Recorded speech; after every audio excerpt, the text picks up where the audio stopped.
Welcome to the next installment of Charts in Perspective, where we use charts to dive into the world of economics. I'm Jennifer Nash, an economic and market research analyst for Vetify. Today, we are going to take a look at middle-class wages using February's Employment and Consumer Price Index update. By using the CPI as a deflator, we will be able to analyze real wages, which just means that they will be adjusted for inflation. The BLS has been collecting data on this workforce cohort since 1964, and the numbers provide some excellent insights on the income history of what we might think of as the private middle-class wage earner. So first, let's examine the average hourly earnings with no inflation adjustment.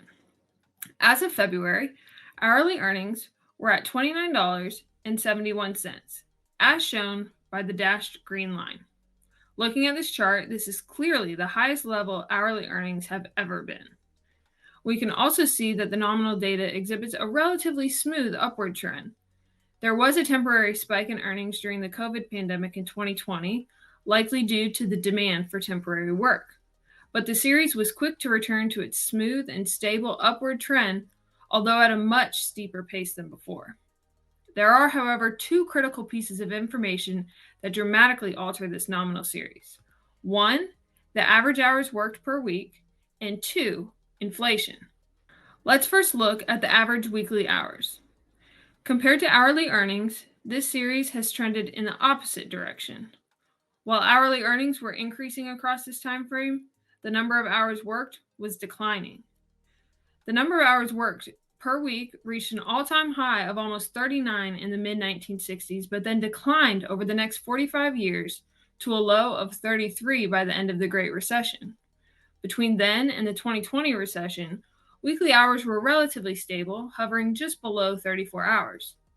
Then, at the start of the COVID crisis, weekly hours dropped to as low as 33.3 before quickly jumping above 34 hours, a level last seen in the 90s.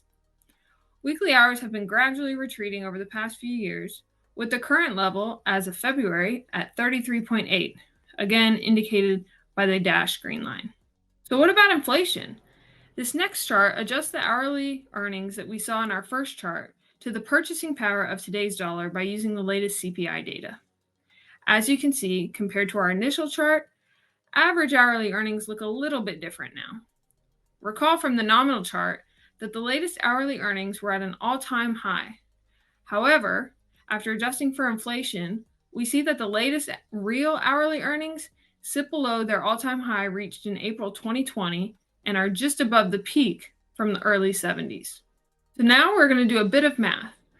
If we take the real hourly earnings and multiply it by the hours worked per week, then we can figure out the average weekly earnings for this middle-class cohort across our time frame.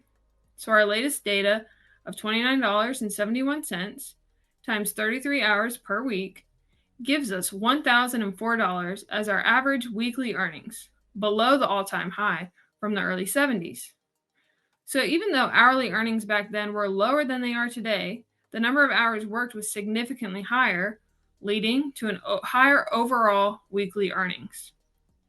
Now, I want to note that this is a gross income number that does not include any kind of tax withholding or other deductions, and disposable income would be noticeably lower. Okay, so now to close out, I want to take our math one step further. From the last chart, we have our hypothetical weekly earnings. Let's assume that workers take 2 weeks off per year, and they work the other 50. If we take our weekly earnings and multiply it by the 50 weeks worked in a year, then we can figure out our hypothetical annual earnings. So our latest weekly earnings were $1,004. Multiplied by 50 weeks, we get an annual figure of $50,210. That's a 7.3% decline from the similarly calculated real peak reached in October 1972, from over 50 years ago.